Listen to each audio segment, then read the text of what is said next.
Dear Papa Dudut, naranasan niyo na bang pagmukhaing pangit ng isang tao? Ako kasi, oo. At ang masakit pa nito ay sinabi yon sa akin ng lalaking mahal ko. Aaminin ko na habang sinusulat ko ang parating ito ng aking kwento ay bumabalik. Yung kirot na naramdaman ko noon na pilit ko namang ibinabaon na sa limot ngayon. Pero siguro ay ganon talaga at may proseso ang mga bagay. Naniniwala ako na darating ang araw na babalik ang tiwala ko sa sarili ko at muli akong haharap sa salamin ng hindi na sinasabing pangit ako at walang silbi. Bago ko umpisahan ang pagkukwento ay magpapakilala muna ako. Tawagin niyo na lamang po ako sa pangalang Anet, 35 years old at tubong La Union. Pero dito na ako nakatira sa Manila at isa akong nurse. Nadiskubre ko ang programa ninyo noong minsang nag-send ng link sa akin ng pinsan at best friend kong si Christine ng isa sa mga istorya ninyo sa YouTube. Sakto, naka-quarantine ako dahil sa COVID-19 kaya naiinip ako. Simula noon ay nagustuhan ko na ang istoryang tampok ninyo. Pero hindi ko naisip na ako mismo ang magpapadala ng sulat sa inyong istasyon. Magsisimula ang lahat noong 2023 kung saan ay isang taon na ang nakakalipas simula nang maghiwalay kami ng long-time boyfriend kong si Mikey. At kahit ganoon na yon katagal ay hindi pa rin ako makausad. Sobrang gumuho ang mundo ko sa mga nangyari. Na naapektuhan na nga ang buong katawan ko. Humina ang immune system ko kaya mabilis akong dinapuan ng iba't ibang sakit. Sa sobrang lala ng nangyari sa akin ay na-diagnose din ako na may depression, Papa Dudut.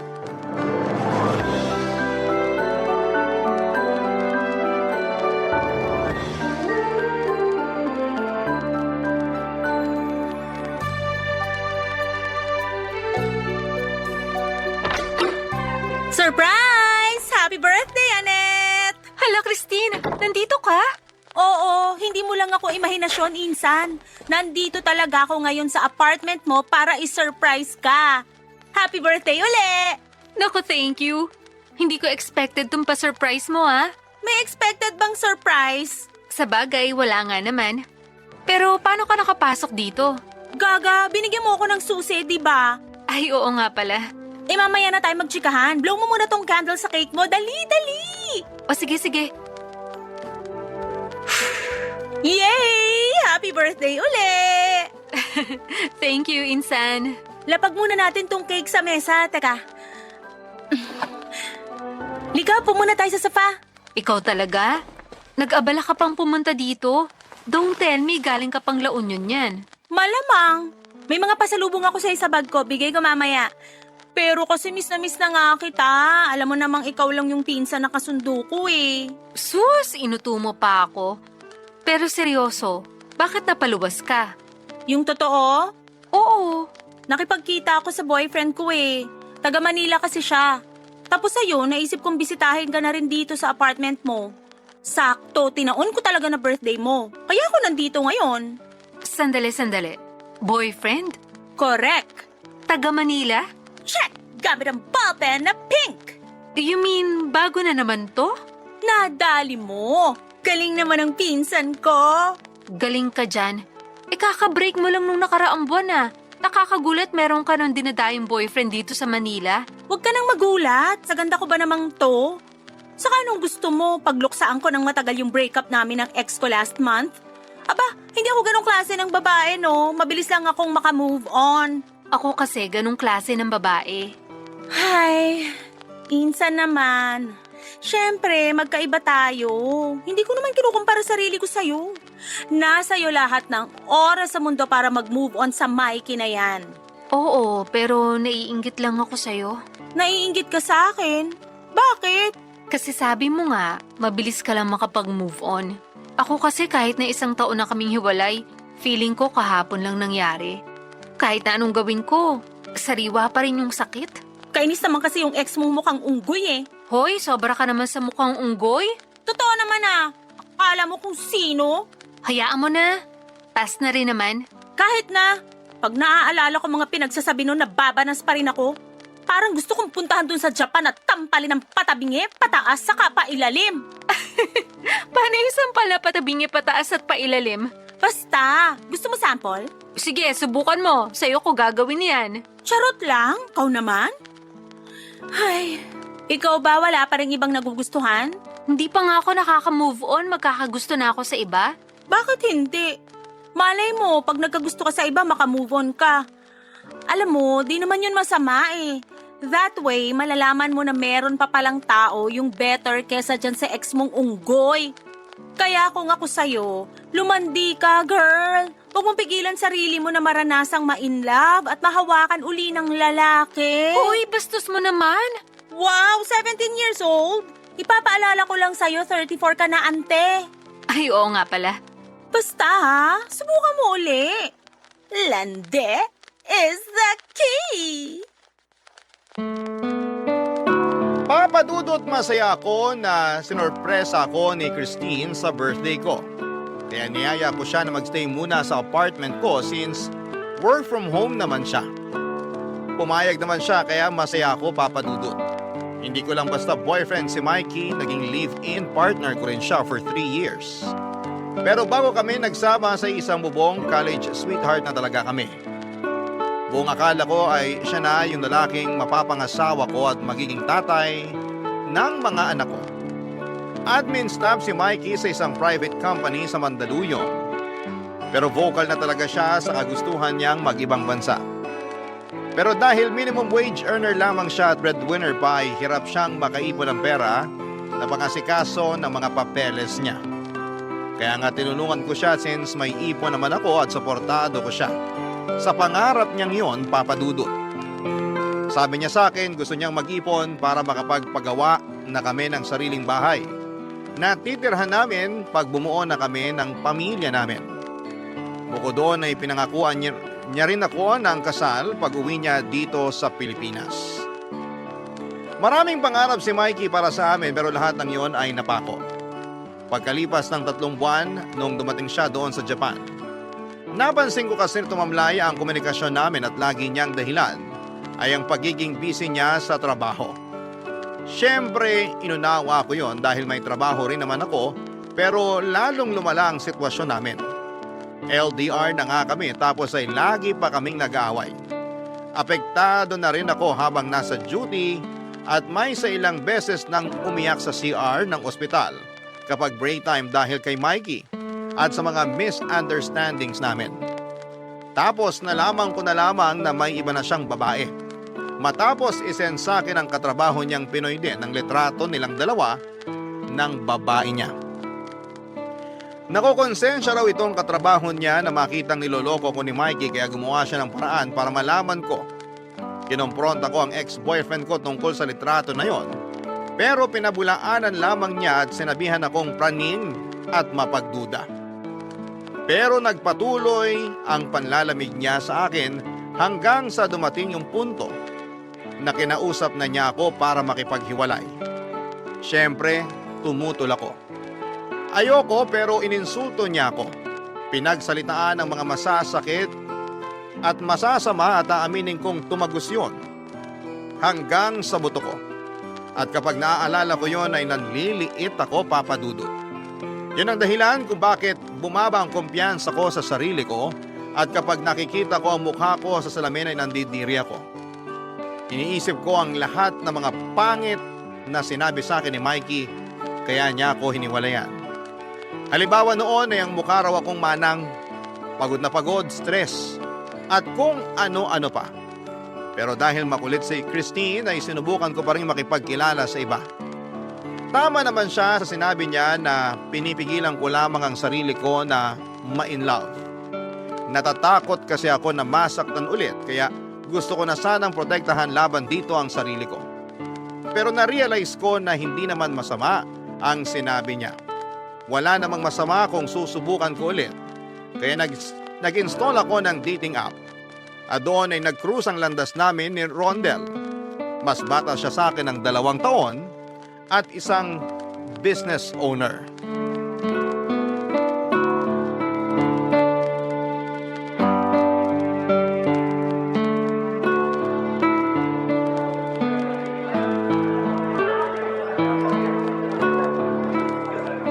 Iba talaga amoy ng brewed coffee? Nakakabuhay ng sistema? Sinabi mo pa. Pero limit ako ngayon sa kape. May acid reflux kasi ako. Naku, hindi ka lang dapat mag-limit. Kailangan, alisin mo na talaga sa sistema mo. Mahirap nang sumpungin. Ang sakit-sakit kaya nun. Sa bagay. Sige, susundin ko sinabi mo kasi nurse ka. Mas alam mo. Hala siya. For sure, pinagsabihan ka na rin ng doktor mo. Ikaw lang tong makulit. Tignan mo, umorder ka na naman ng kape. Kung alam ko lang sana, hindi na tayo pumunta rito. Okay lang yun. Saka minsan lang naman. Ayoko namang palagpasin na dalhin ka rito kasi nabanggit mong gustong-gusto mong subukan kape nila rito. Talaga? Nabanggit ko ba yon? Oo, last time. Sa chat natin. Hindi ko na maalala. Buti ikaw naaalala mo. Oo naman. Maliit na bagay. Pero in fairness, na-touch ako. I mean, dun pa lang sa naaalala mo kaya sinama mo sa date natin ngayon tong coffee shop. Thank you for being thoughtful. You're welcome. So, maiba tayo. Kwento ka pa nga ng tungkol sa family business nyo? Gusto ko pang malaman. Gumagawa ng glass products ang family ko. Sample nun yung mga bottles and jars na may iba't ibang pinaggagamitan. Windows, mirrors, partitions, insulation. Inumpisahan ng lolo ko yung business na yon na minana pa ng daddy ko. Napalago nila yun ni mami at ngayon, kami na ng 2 brother ko yung nagmamanage. Hindi ba mahirap mag-manage ng business? Mahirap din kasi maraming challenges. Pero naaayos din naman. Yearly, meron kaming goals na sineset na dapat ma-achieve ng company namin. Hindi lang yan nakafocus sa sales. Kasama rin dyan yung benefits ng mga employee namin. Kasi sila ang backbone ng negosyo. Laging sinasabi ng lolo at daddy ko na pahalagaan namin ang aming mga tauhan. Dahil sila ang bumubuhay sa negosyo. Totoo naman, kaya ginagawa namin lahat ng makakain namin ng mga kapatid ko para mabigyan sila ng patas na benepisyo at karapatan. Nakakatuwa naman. Bilib na ako sa inyo. Sana ipagpatuloy niyo ang pangangalaga sa kapakanan ng mga employee niyo. Lalong pagpapalain ng negosyo. Pero sabi rin ng daddy ko, subukan ko naman daw makipag-date kasi puro na lang ako trabaho. Talaga? Sinabi niya yon? Maraming beses na. Kampiyan pa sila ni mami. Ako na lang kasi walang asawa sa aming magkakapatid. Hindi naman nila ako pinipilit pero masarap daw kasing ma-in love. Kailan ko pa raw ba planong pagbigyan ng sarili ko na maranasan yun? Pag-uugod-ugod na ako. Anong sagot mo? Sagot ko? Bakit hindi? Wala namang pinipiling edad ang love. Ayun, binato ako ni daddy ng ballpen during our management meeting pa naman yun. Sapul ako sa ulo. Grabing daddy mo, asintado. Oo, magaling yun mag-dart eh. Kaya yun, para makaganti, sinumbong ko siya kay mami. Sinermonan siya sa call eh. Parang ang cool naman ng parents mo.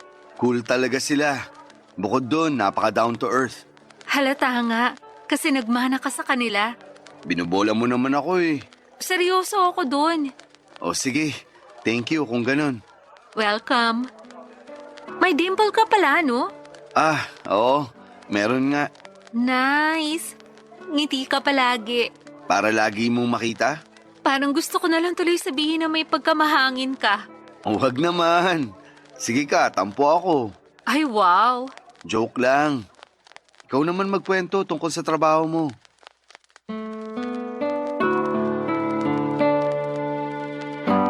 Papadudot aaminin ko na bago sa akin ang pakiramdam na makipag-date ulit sa iba dahil si Mikey ang first boyfriend ko. At kahit na 34 na ako noon ay feeling bagets pa rin ako. Pero masaya rin naman kasama si Rondel, kwela, palakwento at nakikinig kapag ako naman ang bumabangka. Natuwa rin ako sa pinakita niyang paghanga sa propesyon ko bilang isang nurse. Lalo na nga noong panahon ng pandemic. Nagtapos ang date namin nang ihatid niya ako sa nirerentahan kong apartment kung saan sinalubong naman ako ng nakangiting si Christine.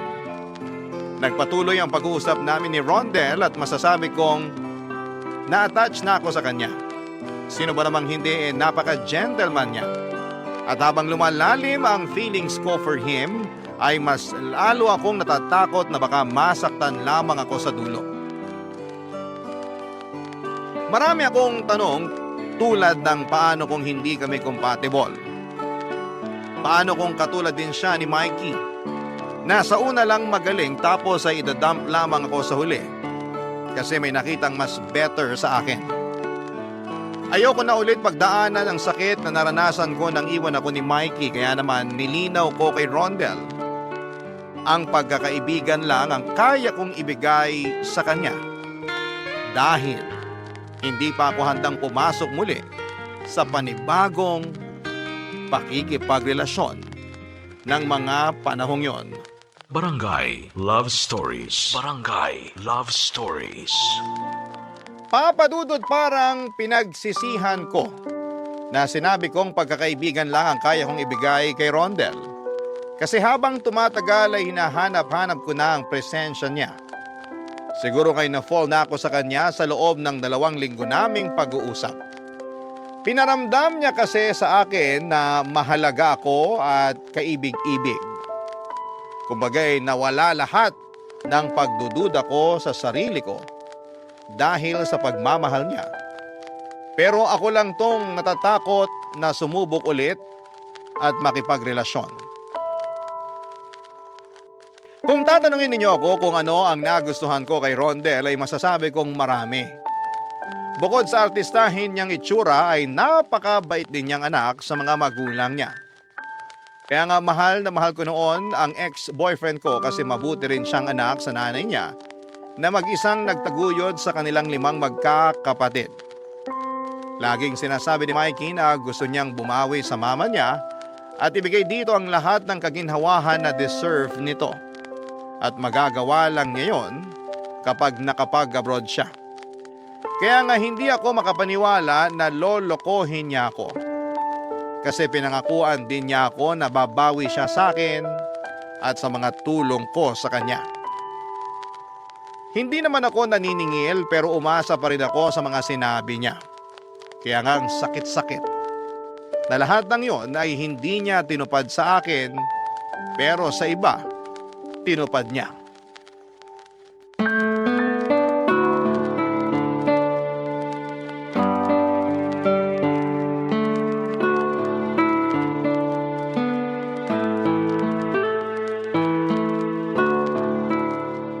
Ano nga uli yung sinabi mo?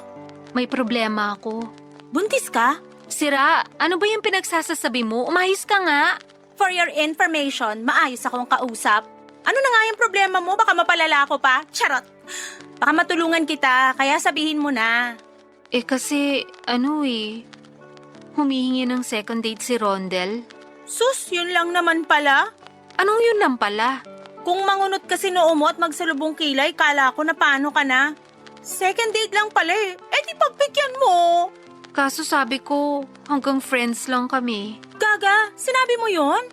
Oo. Pero sabi mo okay naman si Rondel. Disente, mukhang matino, saka gentleman. Nandun na tayo pero bigla ulit ako natakot. Paano kung masaktan uli ako? Paano kung... Hoy, insan, kalma ka lang. Inhale, exhale. Salamat, Insan. Sorry, ang OA ko ba?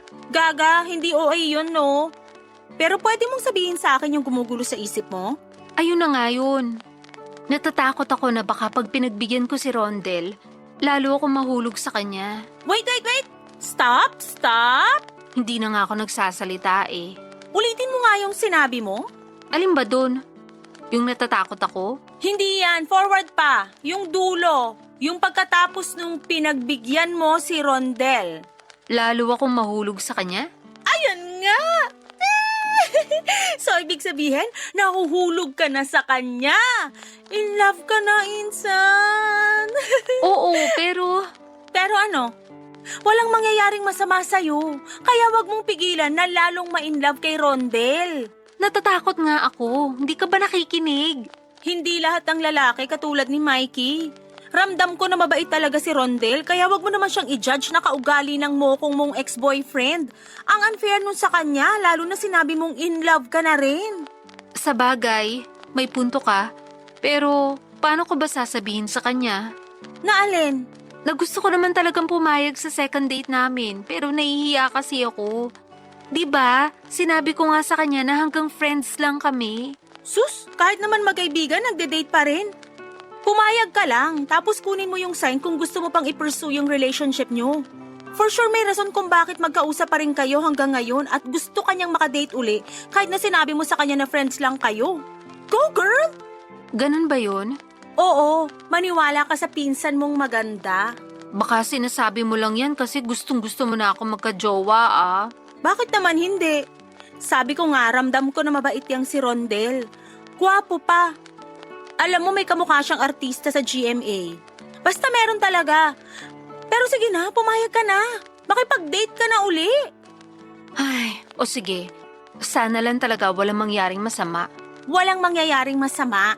Ganyan din inisip mo nung unang date nyo, pero umuwi ka ritong malapad ang ngiti na hindi mawala-wala hanggang kinabukasan. Huwag mo nang subukang i-deny.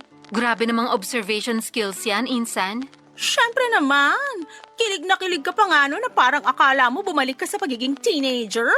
Parang nahiya na tuloy ako. Hay nako, huwag ka nang mahiya. Ako lang naman to. Saka happy nga ako na happy ka na uli.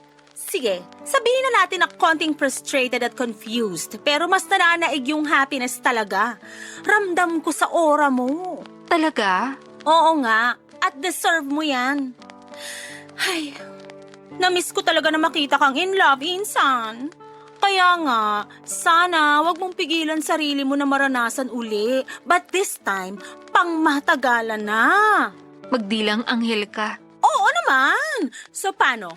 Push na yan ha. Second date na to. Papadudot na aminin ko na may point naman si Christine sa mga sinabi niya. Hindi nga naman tama na patuloy ko pa rin itali ang sarili ko kay Mikey at hayaan na siya lang yung maging masaya sa piling ng iba. Naisip ko na baka may dahilan kung bakit nakilala ko si Rondel. Kaya naman kinonsider ko ang payo ng pinsan ko at kinausap ko si Rondel. Sinabi ko na pumapayag na ako makipag-date sa kanya sa ikalawang pagkakataon, Papadudot. Tuwang-tuwa naman si Rondel nang sabihin ko yon. At kulang na lang ay hilahin na niya ang araw. Para lamang dumating yung eksaktong petsa kung kailan magkikita kami. Naging smooth yung date namin at nagpunta kami sa Intramuros pagkagaling namin sa Binondo. Tapos nag-museum din kami at masasabi kong nag-enjoy talaga kami ng husto. Kumbaga ay sulit yung pagod sa paglalakad. Napag-usapan din namin ni Rondel kung ano ang level ng pagkakaibigan namin. Sinabi niya sa akin na higit na sa pagkakaibigan ang nararamdaman niya. Kahit na pinigilan naman niya noong una dahil narespeto niya ang request ko. Nung ako naman ang tinanong niya ay doon ako umamin na gusto ko na rin siya. And to make the story short ay pumayag na akong ligawan ni Rondel. At bilang unang hakbang ay pinakilala ko siya sa pinsan kong si Christine after a week, Papadudot.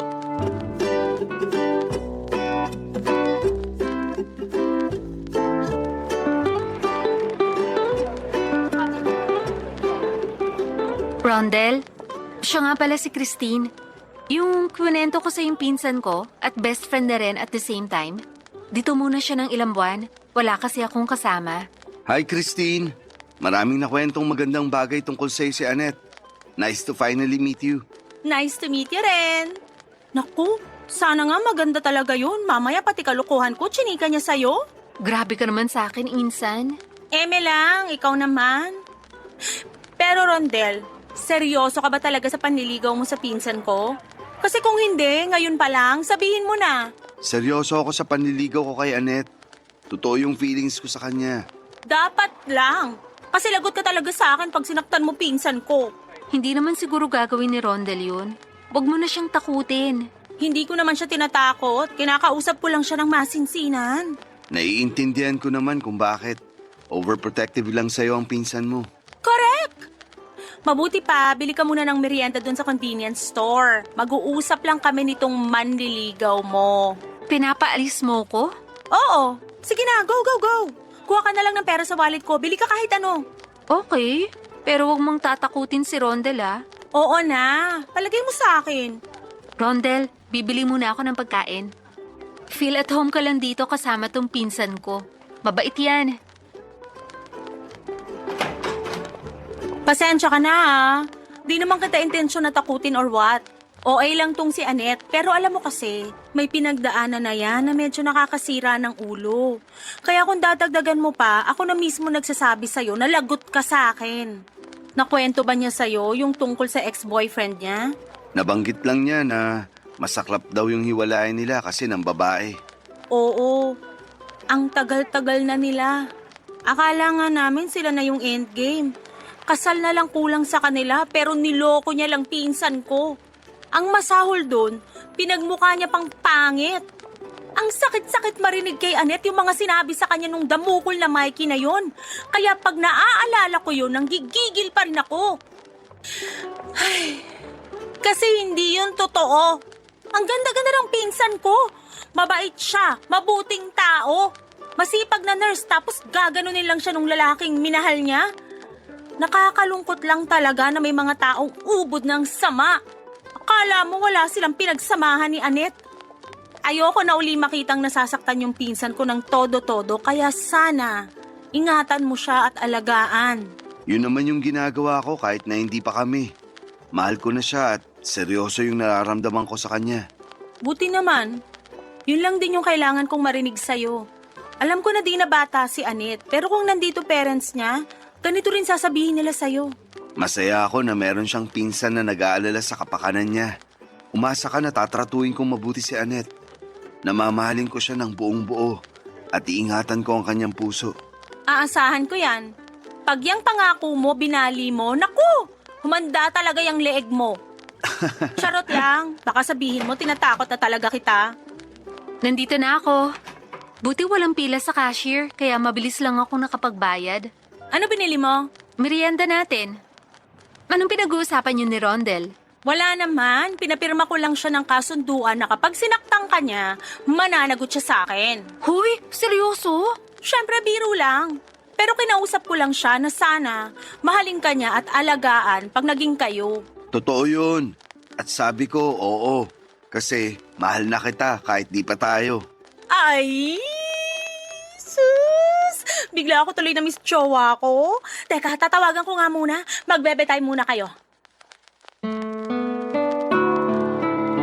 Papadudot na touch naman ako sa mga sinabi ni Christine.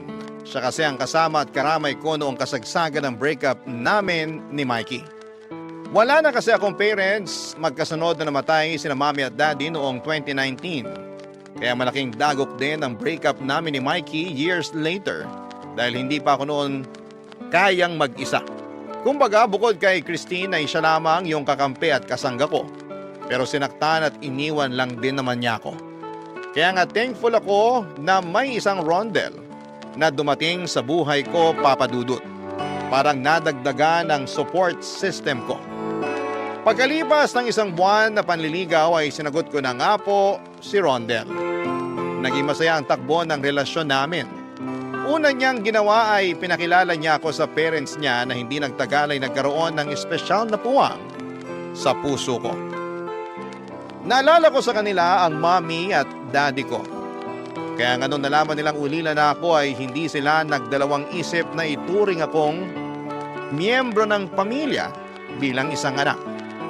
Ang sarap sa pakiramdam na magkaroon ng panibagong pamilya sa katauhan ng mga magulang ni Rondel, Papa Dudut.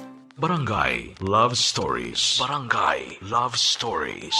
Papa Dudut, over the moon yung pakiramdam ko sa usad ng relasyon namin ni Rondel. Kahit na hindi pa kami nagtatagal ay masasabi ko na siya na talaga.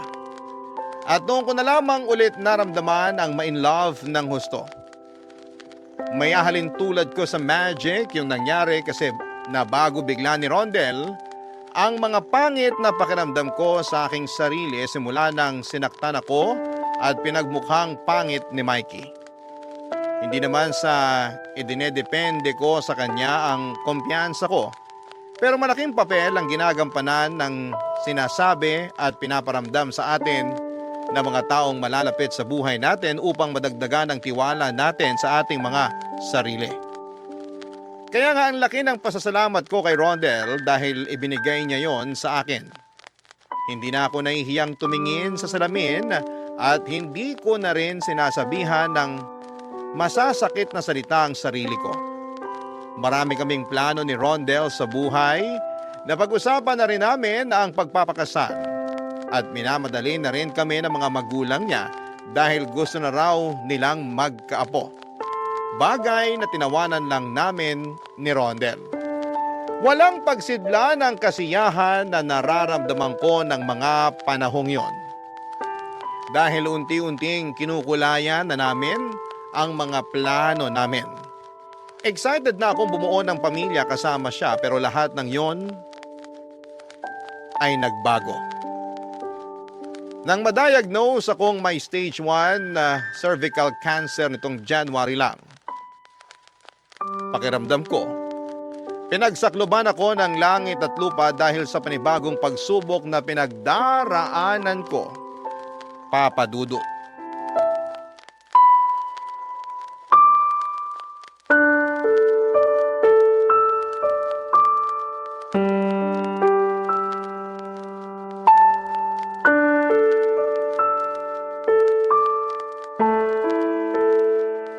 Thank you sa pagsama kanina sa akin sa ospital Busy kasi si Christine, may meeting siya. Ano ka ba? Wala namang kaso yun. Masaya ako na nasamahan kita. Pero feeling ko nakakaistorbo ko sa'yo. Kasi marami ka pang dapat gawin sa company nyo, di ba? Oo, pero nandun naman sina daddy sa mga kapatid ko. Mas importante ka, Annette. Huwag mong sabihin yan. Sino lang ba ako? Ikaw lang naman ang girlfriend ko. Ewan ko pero hindi ko talaga mapigilan mag-isip ng ganun Pakiramdam ko, pabigat na lang ako sa inyo ni Christine. Hindi totoo yan. Kahit kailan hindi ka naging pabigat sa akin. Sigurado na ganun din ang nararamdaman ni Christine. Peste naman kasing sakit to. Bakit ako pa talaga yung tinamaan? Kung kailan nagsisimula pa lang tayo magplano na magiging buhay natin. Saka naman biglang ganito.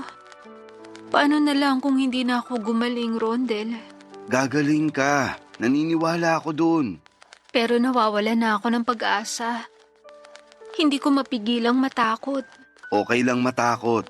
Kasama mo naman ako Basta kapag nakakaramdam ka ng ganun, kausapin mo ako. Para kahit paano, mabawasan yung takot at pag-aalala mo. Pero nahihiya na rin ako sa'yo. Ano ba kasi ang sinasabi mo? Bakit ka mahihiya sa akin? Boyfriend mo ako, di ba? Siyempre, ang daming what ifs. Hindi natin sigurado ang pwedeng mangyari dahil traitor tong sakit na to. Paano kung akala natin bumubuti na ako pero hindi naman pala? Tapos isang araw, bigla na lang ako mawala. Paano ka na? Ayokong mawala ka, Annette. Kaya pwede ba? Huwag ka namang magsalita ng ganyan. Kaya ka nga nagpapagamot. May mga gumagaling sa sakit na yan. Kaya hindi pa rin ako nawawalan ng pag-asa na malalagpasan natin tong pagsubok na to sa relasyon natin. Iniisip ko lang naman ang kapakanan mo. Ayaw kitang itali sa akin kasi walang kasiguraduhan tong sakit ko. Ano bang ibig mong sabihin? Naisip ko lang naman na mas mabuti siguro kung maghiwalay na lang tayo. Ayoko. Hindi ako papayag. Para nga makapag-move on ka na. Hayaan mo na lang ako. Kaya ko naman sarili ko. Nandiyan naman si Christine Ayoko makipag-iwalay sa'yo dahil mahal kita. Ilang beses ko pa bang dapat sabihin yan? Saka ano makapag-move on? Sa palagay mo, ganun lang kadali yun? Hirap kasi sa'yo, masyado mong pinangungunahan yung mga bagay. Ayoko lang mas mahirapan ka. Ayoko lang maging kargo mo ko. Hindi ko naman iniisip yun. Masaya ako kapag nasasamahan kita sa pagpapagamot mo. Gustong-gusto ko na inaasikaso ka kahit lagi mong sinasabi na kaya mo naman. Kaya bakit ka makikipaghiwalay? Hindi mo na ba ako mahal? Mahal kita, syempre. Oh, yun naman pala eh. Kung ano-anong iniisip mo eh. Sabi nga ng doktor, iwasan mo mag-isip ng mag-isip at magpaka-stress. Kung may iisipin ka, magagandang bagay na lang. Isipin mo na gagaling ka. Kasi yun ang iniisip namin ni Christine. Gusto ko naman talagang gumaling. Ayoko pang mamatay. Hindi ka pa mamamatay.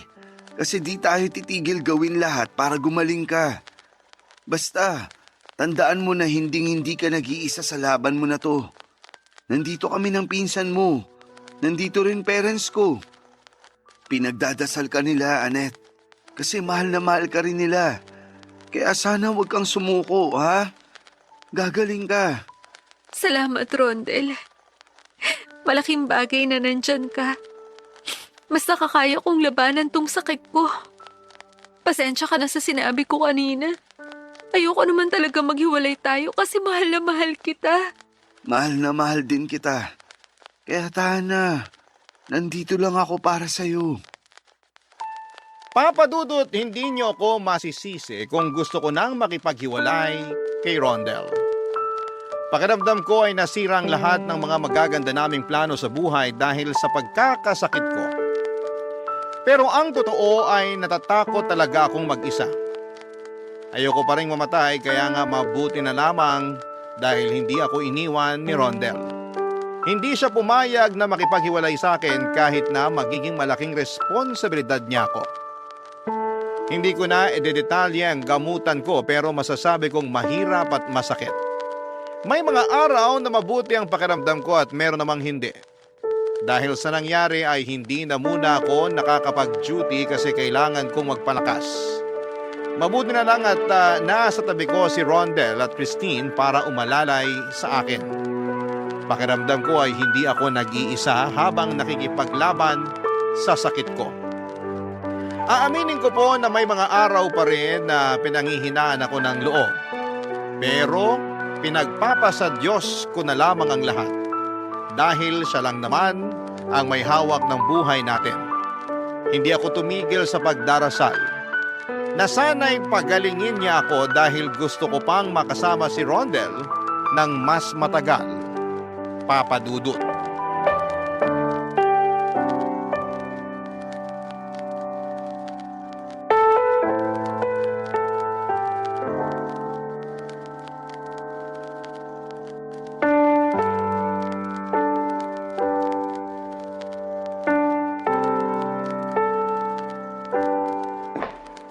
Oy, ano to? Bakit may pakandila at dinner for two? Siyempre, espesyal ang gabi na to para sa atin eh. Espesyal? Birthday mo ba? Hindi pa naman, di ba? Hindi pa rin naman natin anniversary. Oo, pero mamaya ako na sasagutin yung mga tanong mo. Upo ka muna dito. Teka, ipag-uurong kita ng upuan. Ayan, Thank you. Upo ka na rin. sige. Matanong ko lang, sino nag-set up nito? Ang ganda. May pabulaklak pa. Kinuntsaba ko si Christine. Since pupunta tayo sa ospital ngayong araw, kinuha na niya yung oportunidad para mag-ayos dito. At bakit may pa-dinner date ka? Ano ba kasing okasyon? Sabihin mo na. Pinagpraktisan ko to pero parang di ko na alam paano sisimulan. Kainis naman. Uy, Rondel, kausap mo bang sarili mo? Hindi. Ay, oo. Ay, hindi. Ano ba talaga? Teka, kinakabahan ka ba? Sino ba kasing hindi kakabahan? Kalma ka lang. Ay, tinanong mo kung anong okasyon, di ba? Oo. Wala naman talagang okasyon. Hindi pa natin anniversary at hindi ko pa rin birthday. Pero nitong mga nakaraang araw, may na-realize ako Ano yun? kung gaano kita kamahal. Kung gaano ko kagustong gugulin ang habang buhay kasama ka habang bumubuo ng sarili nating pamilya. Rondel, ano kasi? Shh! Pakinggan mo muna sasabihin ko. Okay, sige. Nung tinanong ako ng mga magulang ko kung gaano kita kamahal, Sinabi ko na mahal kita at handa akong samahan ka sa bawat sandali ng buhay mo, lalong-lalo na dito sa pinagdaraanan mo. Sinabi ko sa'yo na huwag kang matakot kasi hindi ka nag-iisa. Bukod kay Christine, nandito ako. Hindi mo lang ako boyfriend. Kakampi mo rin ako na pwedeng-pwede mong takbuhan anumang oras. Thank you, Rondel. Naiiyak naman ako sa mga sinabi mo. Malaking bagay talaga yung suporta mo para gumaan tong pinagdaraanan ko. Kung wala ka, baka matagal na akong sumuko. Habang may buhay, may pag-asa. Yan lagi sinasabi sa akin ng mama ko. Oo, lumang kasabihan na yan. Pero naniniwala ako na totoo yan. Basta hindi lang tayo tumigil sa pagdarasal ng mga bagay na gusto nating matupad. Kaya nga sinabi ko sa mga magulang ko na gusto ko nang hingi ng kamay mo para maging asawa ko. At pumayag naman sila. Tinanong ko rin si Christine kung sang-ayon siya. Oo naman daw. May tiwala siya sa akin. Kaya ngayon, ikaw naman ang tatanungin ko, Annette. Pumapahayag ka bang maging asawa ko? Oo, Rondel. Pumapayag ako. Talaga? Talaga? Ang cute mo, pero oo nga. Talagang talaga. Thank you, Annette. I love you so much. I love you so much din. At thank you rin sa pagmamahal mo sa akin. Akin na daliri mo. Isusuot ko muna tong singsing sa'yo. Ayan. Ang ganda-ganda naman ito. Maganda yan. Pero mas maganda ka pa rin. Naku, ito na naman po ang fiancé kong bolero. Hindi kaya kita binobola. Nagsasabi lang ako ng totoo. Oo na, dyan mo ko nakuha sa matatamis mong salita. Pero seryoso, kinikilig ako. Excited na ako maging asawa ka. Excited na rin ako. Tingnan mo, naiiyak ulit ako.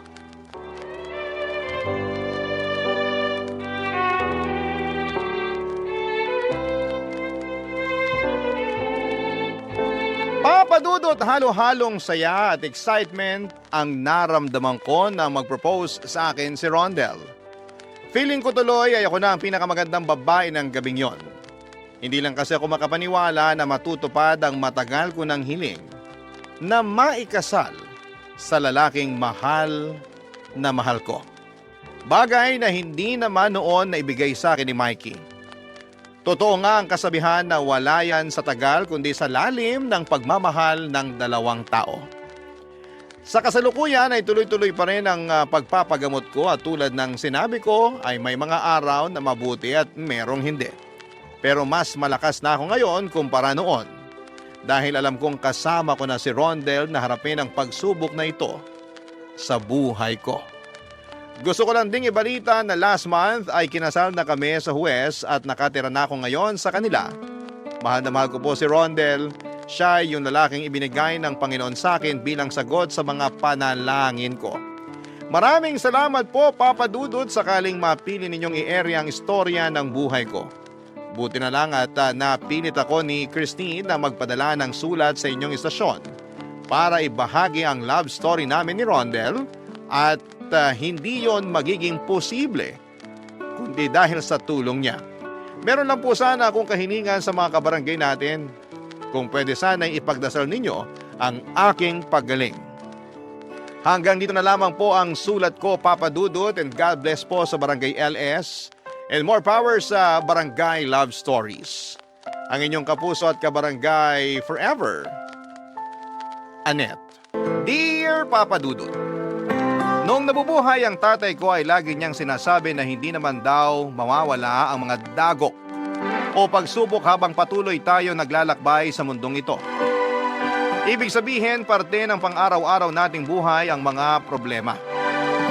May ugali noon si tatay na para hindi tuluyang malugmok ay tinuturing niyang oportunidad ang bawat problemang nararanasan namin. Na meron daw siya ritong matututunan at mas mapapatatag nito ang kanyang sarili. Hindi rin daw yon pangmatagalan at may katapusan. Nang tumanda na ako ay mas naintindihan ko ang kahulugan noon, lalo na noong mga panahong ako naman ang dumaan sa matinding dagok ng buhay ko. Bago ko umpisahan ang pagkukwento ay pabati muna ng isang mapagpalang tanghali sa inyo at sa mga kabarangay natin. Matatawa ba kayo kung sasabihin kong Barangay LS ang tinuring kong kaibigan noong mga panahong pakiramdam ko ay nag-iisa ako sa buhay? Kapag nakakapakinig ako ng mga kwento sa Barangay Love Stories at tuwing naririnig ko ang mga payo sa mga kabarangay natin sa letter sender ay nababawasan ang lungkot na nararamdaman ko. Matagal ko nang pinakikinggan ng Barangay Love Stories,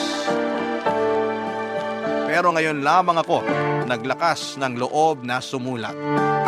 Tawagin niyo na lamang ako sa pangalang Desiree, taga Iloilo pero tubong Pasig. 30 years old, pangalawa sa 5 magkakapatid. Magsisimula ang lahat noong 24 years old ako at nagtatrabaho bilang manager sa isang kilalang fast food chain dito sa Pilipinas.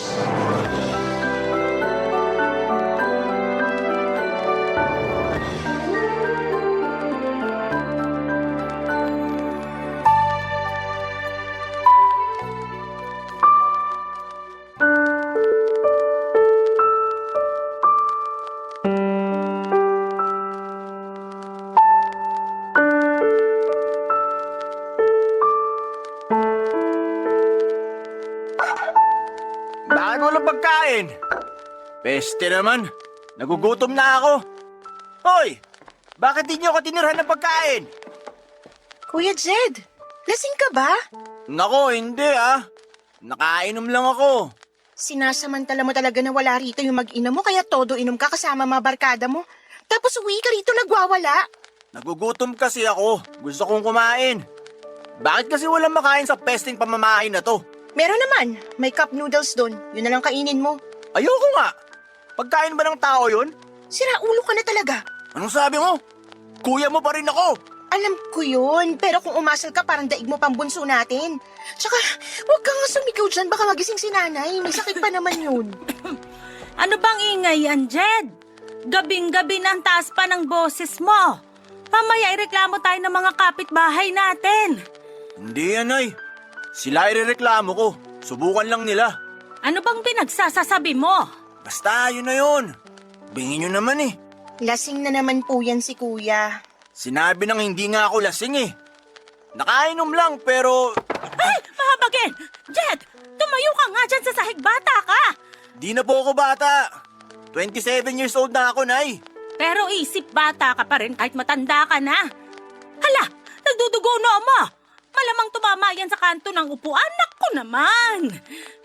Ay, anak, huwag ka nang tumunga nga dyan. Ikuha mo ng bulak at gamot tong kuya mo para sa sugat niya. Sige po, Nay.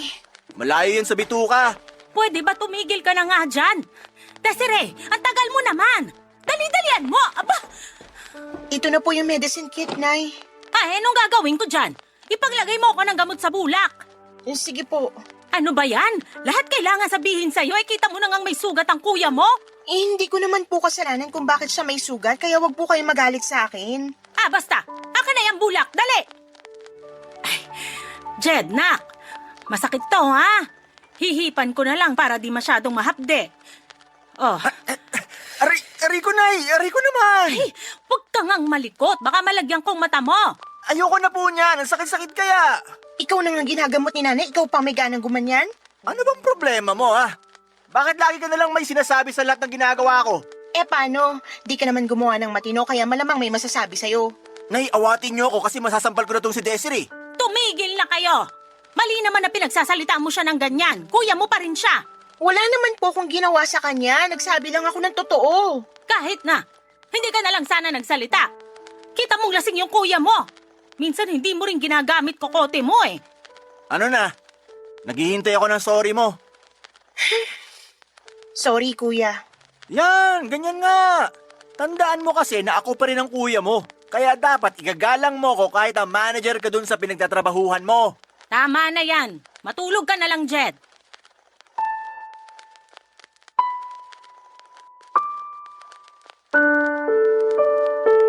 Papadudot ang Kuya Jed ko ang panganay sa amin at nag-iisang lalaki sa magkakapatid. Siya ang paborito ni nanay dahil para silang pinagbiyak na bunga ng namayapa naming tatay. Ang nakakainis lang ay kinukonsinti pa rin siya ni nanay sa mga kalokohan niya at kinakampihan sa mga baluktot niyang katuwiran. 2 taon lang ang tanda ni kuya sa akin pero pamilyado na siya. May boyfriend naman ako for 3 years. May isang anak na si kuya sa kinakasama niya at nakatira sila sa amin. Malit lang ang bahay namin, meron lamang yung 3 kwarto at yung isa ay inookupa ng pamilya ni kuya. Yung isa naman ay pinaghahatian namin ng 2 kong kapatid habang yung isa ay kinananay at sa bunso namin. Dating electrician sa barko ang tatay namin bago siya nadisgrasya sa pinagtatrabahuhan niya. Kaya maaga siyang nagretiro at nag-business na lamang sila ng parisan ni nanay. Doon nila kinuha ang pera para maipatayo ang 2 palapag naming bahay.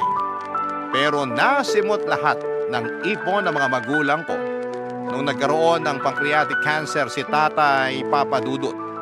2 taon din niya yung nilabanan bago siya sumakabilang buhay.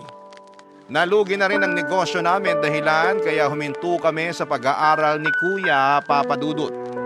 Mula noon ay nagsimula na kaming magtrabaho.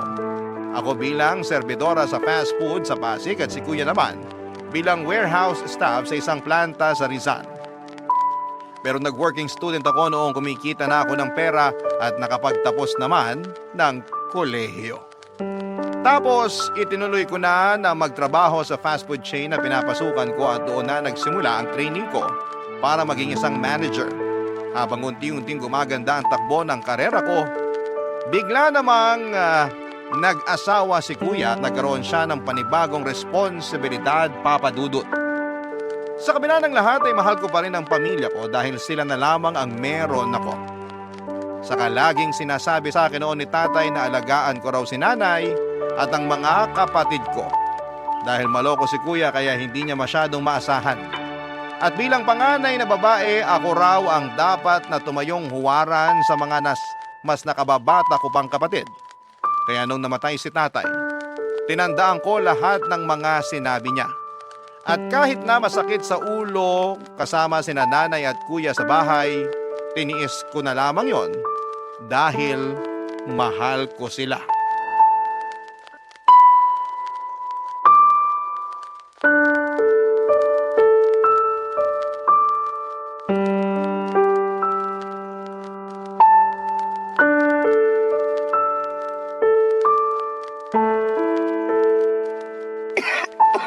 Kuya naman, doon ka nga magyosi sa labas, wag dito sa loob ng bahay. Alam mo namang hikain bunso natin eh. Ano bang problema mo? Wala naman siya rito. Kahit na, ako nga naubo. Maarte ka kasi. Hindi ako maarte, ikaw yung kung umasta parang walang pakialam sa amin. Yung anak mo, di mawala ng hala kasi panay ka yosi. Alam mo bang dumidikit sa damit, naiiwan sa buhok at balat yung usok ng sigarilyo mo? Tapos nalalanghap namin yun kaya mas delikado. Kailan ka pa naging doktor? Di ko alam nagbago na pala trabaho mo. Di ka na utusan at serbidora lang ng mga tao. Hindi naman na talaga ako utusan dahil manager na ako sa pinagtatrabahuhan ko. Ay, oo nga pala. Kaya pala mayabang ka na kasi manager ka na. Pwede ba wag kang nga sumigaw? Nag-uusap lang tayo, 'di ba? Ano ba kasi pinag-uusapan natin? Wala naman, di ba? Nananahimik ako rito sa sala. Nanonood ng basketball game sa cellphone ko. Tapos dumating-dating ka at sisitahin mo pagyoyosi ko. Hindi lang naman yun yung problema natin dito. Gusto rin kitang kausapin kasi tumawag sa akin kinakasama mo. Di ka raw nagpadala ng pamasahe sa kanila kaya di sila makauwi sa probinsya. Naawa naman ako kaya ako na yung nagpadala. Pero hindi naman pwede laging ganun. Sigurado ako na ikaw lang naman nagbigay. Di naman yun ang hingi sa'yo.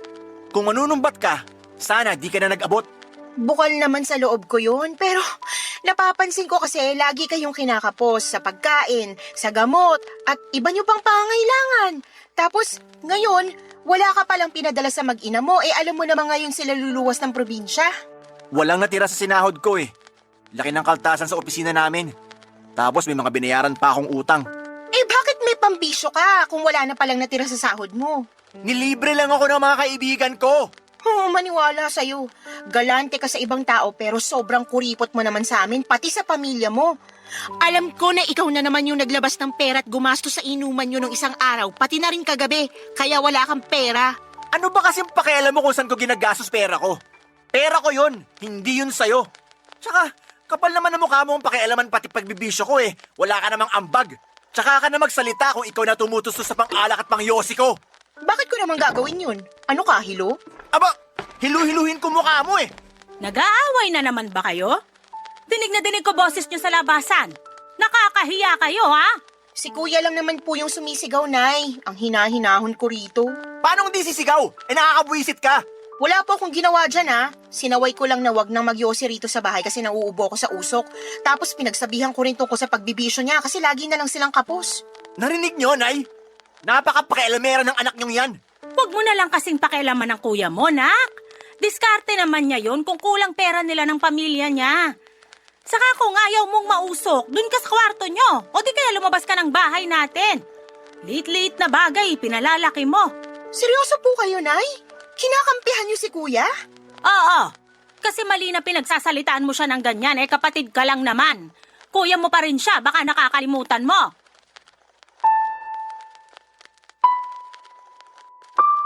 Nakakainis lang kasi ako pa rin ang lumalabas na masama na nang pinagsabihan ko si Kuya Jed tungkol sa pagbibisyo niya. Concern lang naman ako sa pamilya niya dahil nakikita kong kinakapos na sila at mas nahihirapan ako dahil kargo ko sila. Ang gusto ko lang naman ay tulungan niya ako sa pagtataguyod ng pamilya pero lumalabas na kasama pa siya sa responsibilidad ko. Kaya nga malaki ang tampo ko kay nanay nang kampihan niya pa si Kuya dahil unfair noon para sa akin, Papa Dudut. Hindi lang naman si Kuya ang anak niya rin ako. At kung magbibilangan kami ng mga naitutulong namin ni Kuya sa pamilya, alam ko na mas marami yung naiambag at naisakripisyo ko. Kaya lang si Kuya pa rin yung kawawa at biktima sa aming dalawa. Ako pa rin yung mayabang at mapanumbat na anak dahil lang mas malaki ang sweldo ko kesa sa kapatid ko.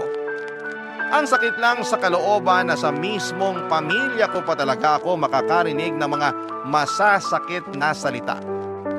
Kaya nga pagkatapos ng pagtatalo naming yon, ay nagmukmuk ako sa kwarto at umiyak. Hindi ko na lamang namalaya na nakatulog na ako at kinabukasan ay nagising ako sa sigaw ni nanay. Umalis daw sa bahay si Kuya Jed na may dalang ilang piraso ng mga damit. Nagalit sa akin si nanay at sinisisi niya ako dahil nasaktan ko raw ang ego ni Kuya. At sa mga sinabi ko, kaya naglayas ito sa bahay. Barangay Love Stories. Barangay Love Stories. 5 araw din pong hindi umuwi sa bahay si Kuya dahil nagtatampo siya sa akin. Nakabalik na noon ang kinakasama niya at anak mula sa bakasyon nila sa probinsya. Ang dahilan sa kanila ni nanay ay umuuwi raw si Kuya sa bahay ng kaibigan niyang lalaki para malapit sa mga pinag-a-applyan nila ng trabaho. Ilang beses siyang pinuntahan doon ni nanay para makiusap na huwag nang magtampo sa akin. At umuwi na sa bahay namin, Papa Dudut. Hinahanap na rin kasi siya ng anak niya. Nung una ay nagmatigas pa si Kuya at sinabing uuwi lang siya kapag umalis daw ako sa bahay. Pero nung wala na siyang mayambag sa tinutuluyan niya ay kusa na rin siyang bumalik sa bahay namin, Papa Dudut. Sa loob ng mga panahong yon ay hindi ko napigilang magngit-ngit sa galit at inis sa sarili kong kapatid. Buti na lang at handang makinig sa akin ang boyfriend ko sa lahat ng mga problema ko sa bahay namin. Kahit papaano'y gumagaan ang loob ko at hindi ko rin kasi masabihan ang mga nakababata kong kapatid. Dahil ayoko namang dumagdag pa yon sa lahat ng mga inaasikaso nila. Gusto ko ay focus lamang sila sa pag-aaral nila at ayoko rin na magalit sila sa nanay at kuya namin. Kaya naman sinolo ko na lamang lahat ng bigat sa dibdib at sama ng loob na nararamdaman ko. Wala namang perpektong pamilya. Lahat may kapintasan at kakulangan kaya alam ko na normal lang yung pinagdaraanan namin. Kaya nga sa huli pinatawad ko na lamang si Kuya kahit na siya patong may ganang palabasin na ako ang kontrabida sa pamamahay namin, Papa Dudut.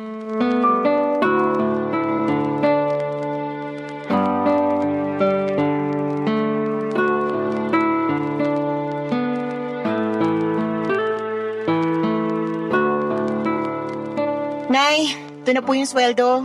Uy, nako, buti na lang nagbigay ka na. Said na ako wala nang budget. Teka, bakit kulang to? Nay, ako na po magbibigay sa mga kapatid ko ng baon nila. Ha? Bakit naman? Ako nagbibigay sa kanila, di ba?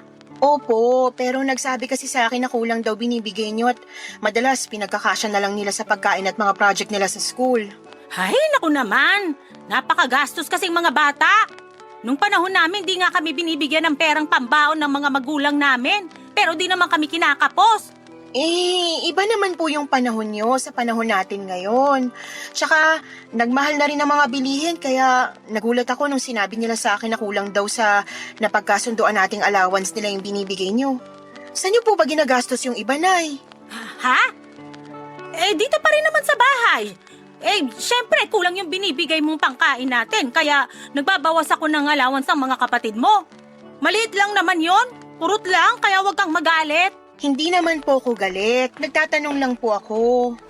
Nay, may pera ka ba dyan? Ha? Bakit? Anong gagawin mo?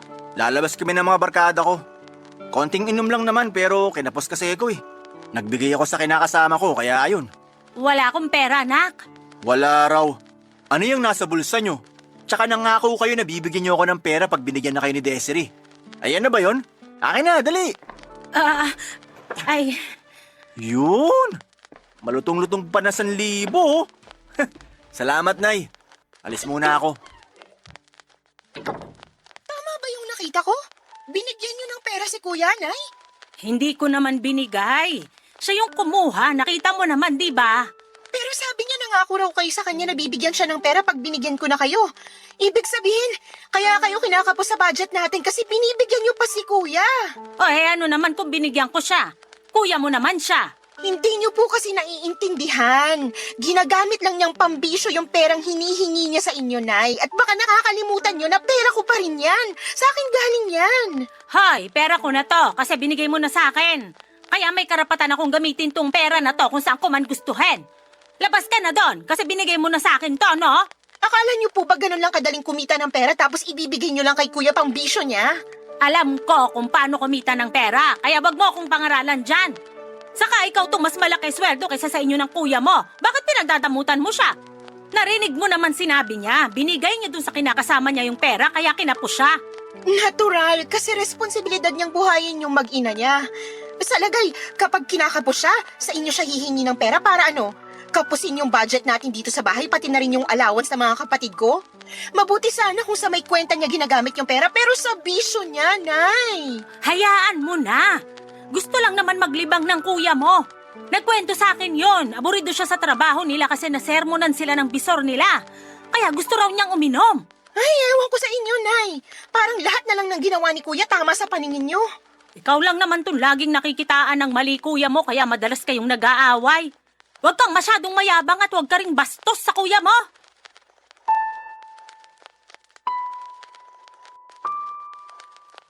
Galit si nanay sa akin dahil sa limitadong pera na ibinigay ko sa kanya. Masisisi niyo ba ako kung maging mahigpit ako hindi naman tama na pera ko pa talaga ang ginagamit para sa bisyo ni kuya. Kaya nga kahit na nagtatalak pa siya ng araw na yon ay nagbingi-bingihan na lamang ako. Pero hindi ibig sabihin ay hindi na ako nasaktan at naapektuhan sa mga sinabi niyang masama at masakit sa akin. Marami akong tanong sa isipan ko tulad ng bakit ganon niya ako pakitunguhan. Anak din naman niya ako. Sabi ng mga kaibigan ko na nakakaalam sa sitwasyon ng pamilya namin ay may favoritism daw si nanay at mas kinakampihan daw ng magulang yung anak nilang mahina dahil mas kailangan sila nito. At sa pamilya namin ay si kuya yon. Para sa akin ay wala namang masama na kampihan niya si kuya pero sana'y wag naman niyang iparamdam sa amin. Lalong-lalo na sa akin na si Kuya Jed lang ang anak niya, Papa Dudut. Kaya nga para mabawasan ang pag-aalala ko na baka hindi nabibigyan ng baon ng iba ko pang mga kapatid ay ako na ang nag-aabot noon sa kanila imbes na idaan ko pa ang pera kay nanay. Hindi ko siya tinatanggalan ng karapatan na maging magulang sa amin pero alam kong may sinabi rin ako dahil sa akin galing ang pera. Pinaghirapan ko yon mula sa pagtatrabaho kaya dapat alam ko kung saan yon napupunta. Pero minasama pa rin yon ni nanay at sinabihan akong mapagkwentang anak porket ako ang nagpapasok ng pera sa pamamahay namin. Sa totoo lang, Papa Dudut, ay pagod na akong pakisamahan sila pero hindi ko naman sila matiis ng matagal. Isang araw ay narinig kong nagtatalo sina kuya at ang kinakasama niya dahil kulang daw ang perang sinesweldo ng kapatid ko na panggastos nila. Nalaman ko rin na may sakit ang pamangkin ko kaya hindi na ako nagpatumpik-tumpik na mag-abot ng pera para sa pambili nila ng gamot. Pero ni isang thank you mula kay kuya ay wala akong narinig at pagkatapos ay ginawan pa niya ako ng masama, Papa Dudut.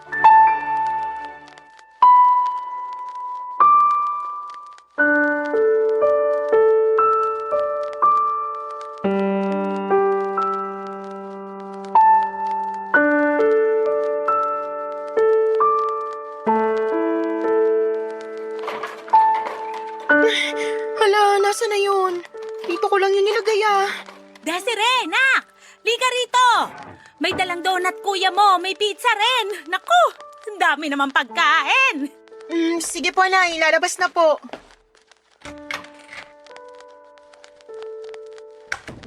Kain lang kayo, Nay. Marami po yan. Kain ka na rin, Desiree. Baka sabihin mo, ikaw lang na ikaw nagdadala ng pasalubong dito sa bahay. Wala naman akong sinasabing ganon, kuya. Sus, nababasa ko kaya sa mga mata mo. Ang dami niyan ah. San mo kinuha pinambili niyan hindi mo pa naman sweldo? May pera ako, no? Talaga lang ah. Nangutang pa nga sa akin kinakasama mo kanina lang kasi wala na raw kayo ni Singkong duling pambili ng bigas. Kaya hindi ako naniniwala na may pera ka, kuya. Nayo, tinan niyo yung ugali ni Desiree.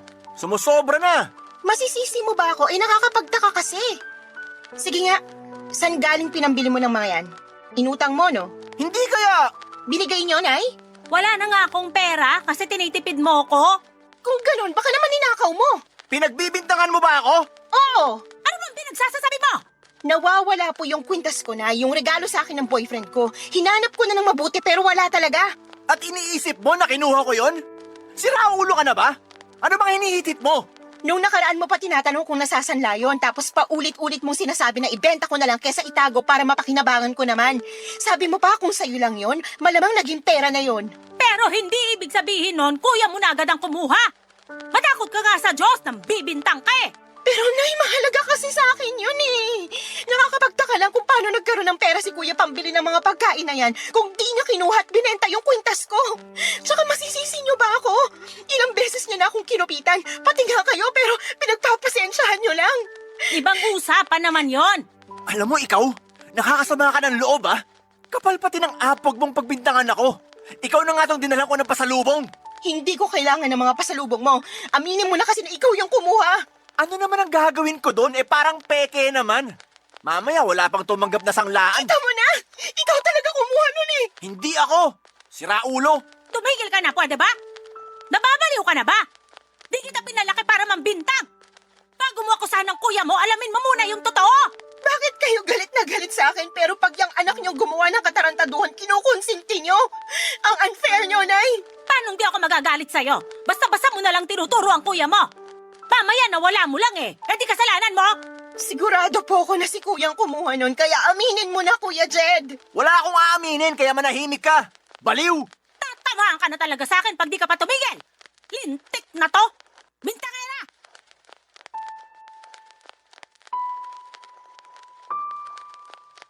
Papa Dudut, tulad ng sinabi ko ay hindi yun ang unang beses na nawalan ako ng gamit sa bahay namin at laging si Kuya Jed ang salarin.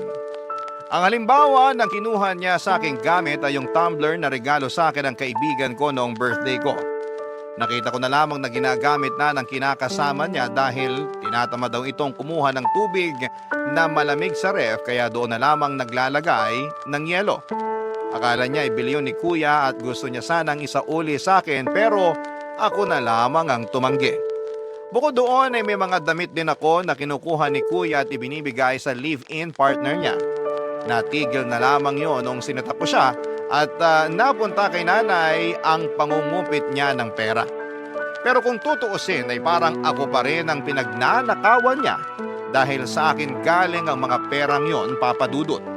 Kaya sigurado ako na siya ang kumuha ng kwintas na regalo ng boyfriend ko. Kaso imbes na aminin ang kasalanan niya at humingi ng tawad ay nagmatigas si kuya. Sinabihan niya ako ng hindi maganda at ang masahol pa doon ay kinampihan pa siya ng nanay namin.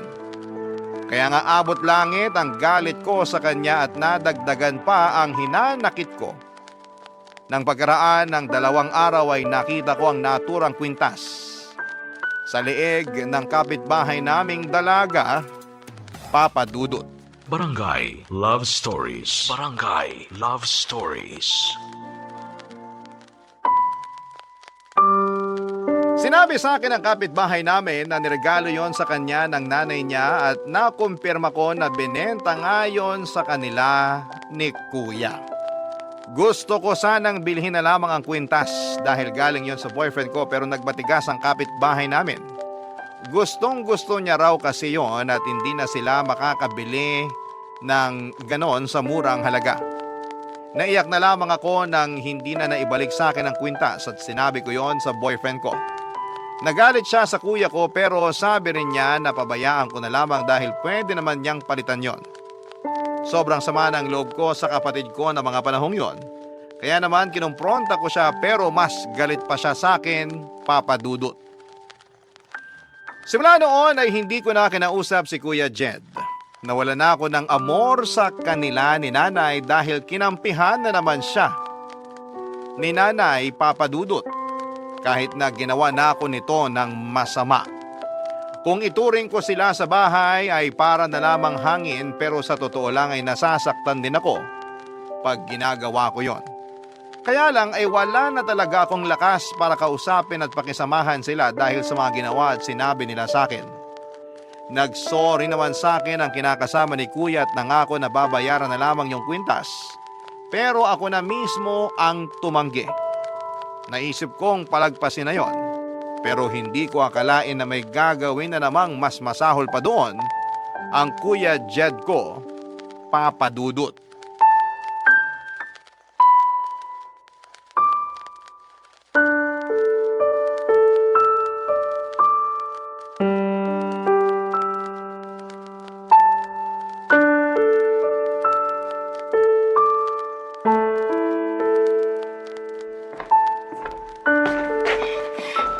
Nay, nasan po si Kuya Jed?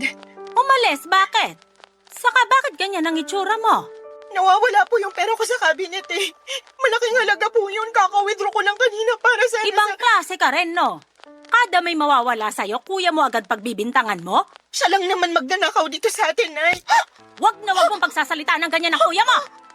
Bakit ba kasi kampi kayo lagi sa kanya? Ako na nga yung naaagrabyado niya, siya pa rin kinakampihan niyo.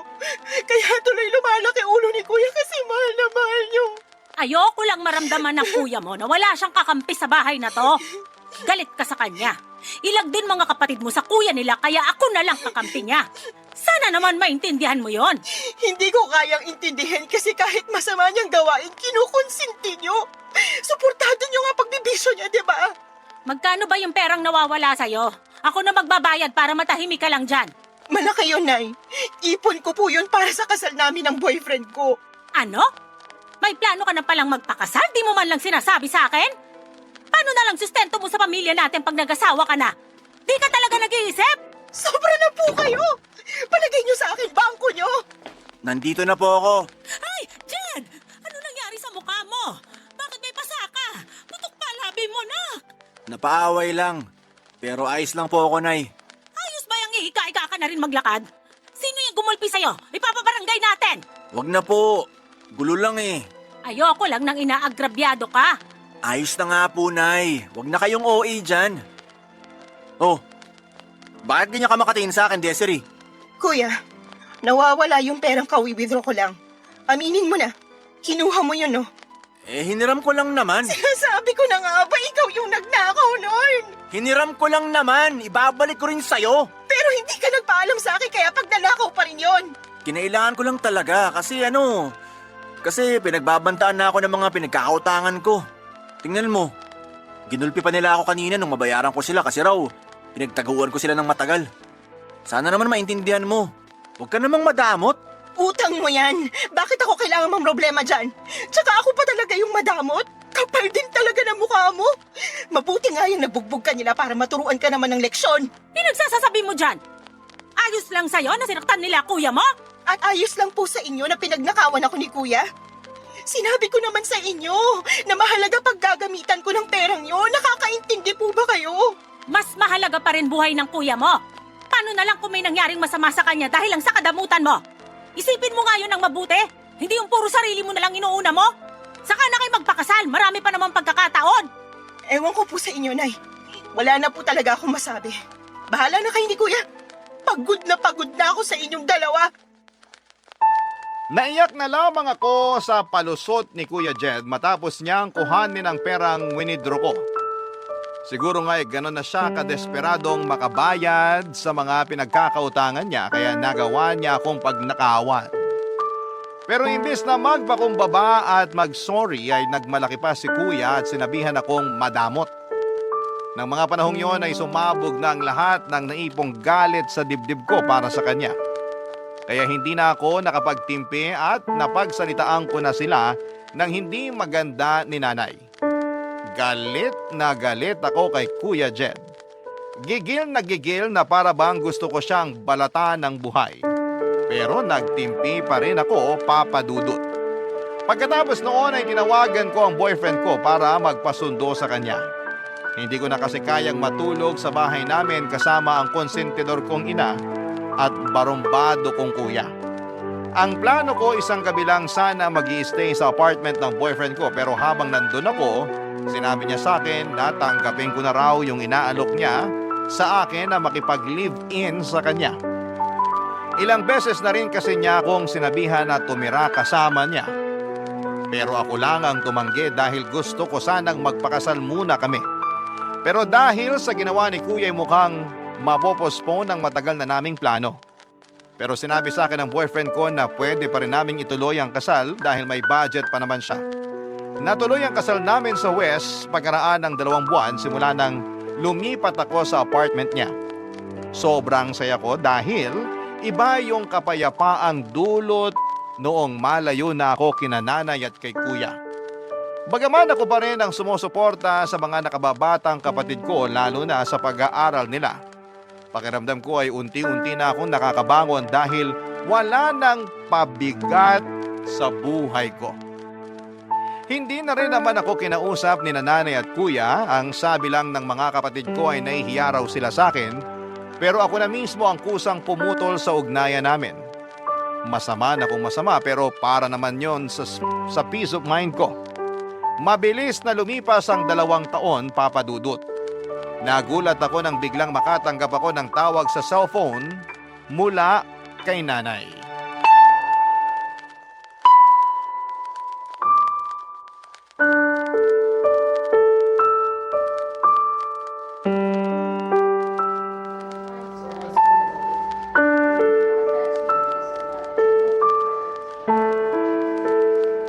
Ano pong nangyari kay Kuya, Nay?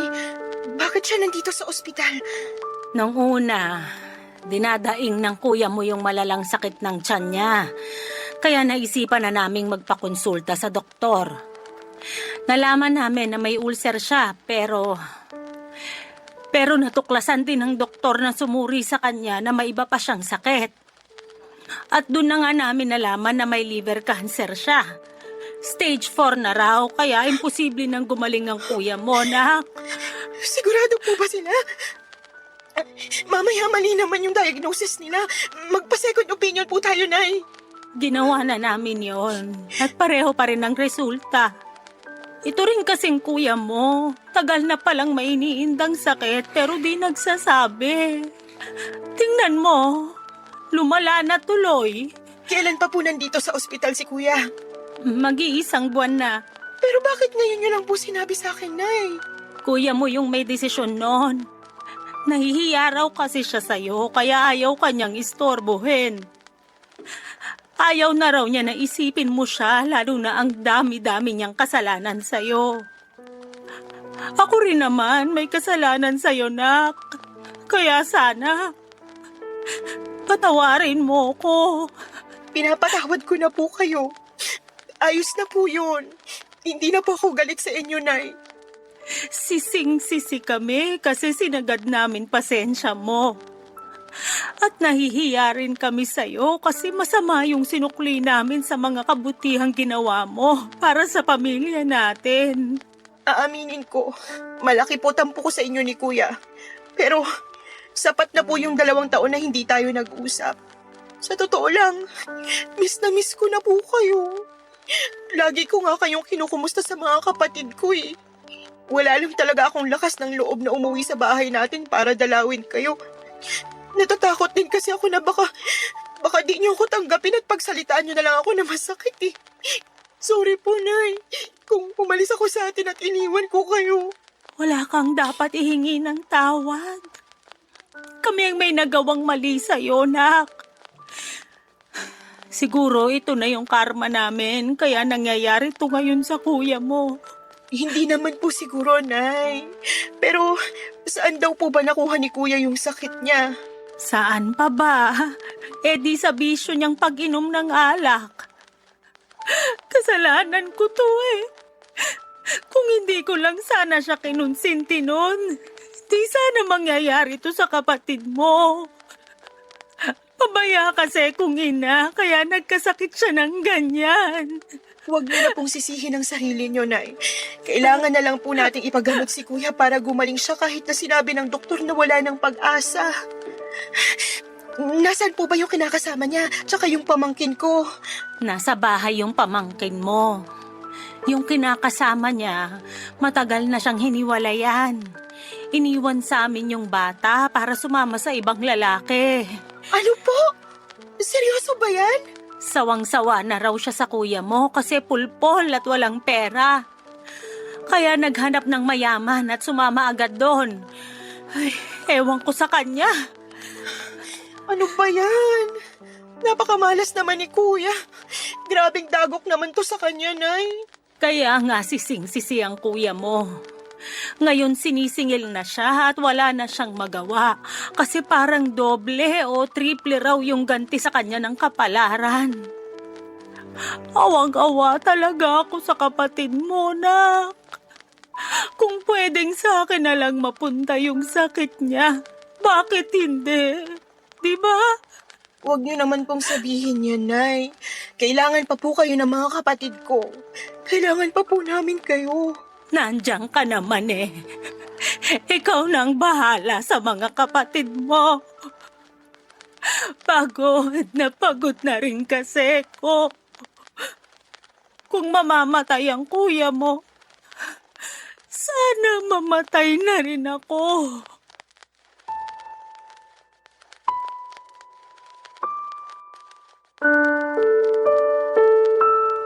Papadudot napaka-unfair ni nanay sa sinabi niyang yon.